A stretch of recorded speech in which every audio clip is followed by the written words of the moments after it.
Selamat ya, udah mau akses informasi ini. Peluang ini emang belum tentu cocok untuk Anda. Tetapi who knows, ini adalah yang Anda cari selama ini. Sebelum itu, yuk coba kita riset dulu ya, 3 menit aja. Menurut Anda, peluang bisnis apa sih yang paling dibutuhkan orang saat ini?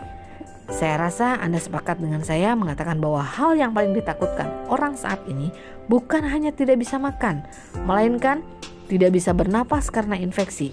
Itulah kenapa tidak heran data dari Kemenkes menyebutkan nilai transaksi sektor kesehatan di Indonesia tembus di angka 490 triliun di tahun ini, atau setara dengan 40 triliun per bulan. Kebayang nggak?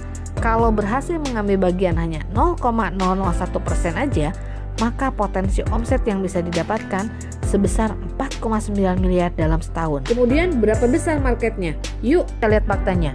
Data per Februari 2021 tercatat ada 170 juta pengguna sosmed di Indonesia. Katakanlah hanya bisa menyentuh 0,001% juga, angka yang sangat kecil. Maka ada 1.700 potensi market pertemanan yang bisa dijangkau dengan gambaran masing-masing hanya bertransaksi 100.000 saja.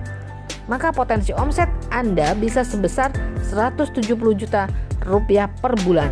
Melihat fakta ini, didukung dengan new normal perilaku masyarakat yang sudah bergeser dari offline menjadi interaksi secara digital atau sosmed, ditambah semakin sadarnya masyarakat akan bahayanya mengabaikan kesehatan, maka kita bisa menyimpulkan bahwa bisnis kesehatan yang dikerjakan secara digital ataupun sosmed inilah sebagai sebuah peluang bisnis dengan potensi yang terbesar dan dahsyat saat ini. Terus bagaimana caranya untuk menemukan, menjangkau ataupun bertransaksi dengan market tersebut?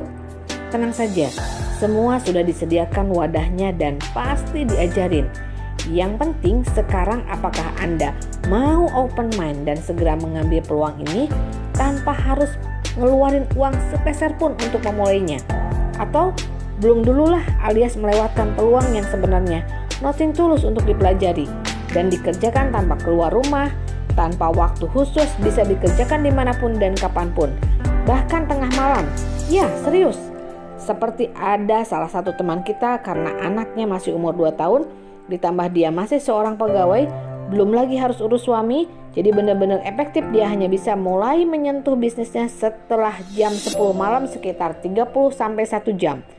Dan yang luar biasanya hanya dalam 5 bulan dirintis, penghasilannya bisa tembus belasan juta loh. Bagaimana menurut Anda? Apakah peluang ini layak untuk dicoba? Jika Anda ingin tahu lebih jauh lagi mengenai produknya, mitra perusahaan ataupun cara kerjanya, penjelasan sekitar 15 menit saja, balas ini ya. Yes.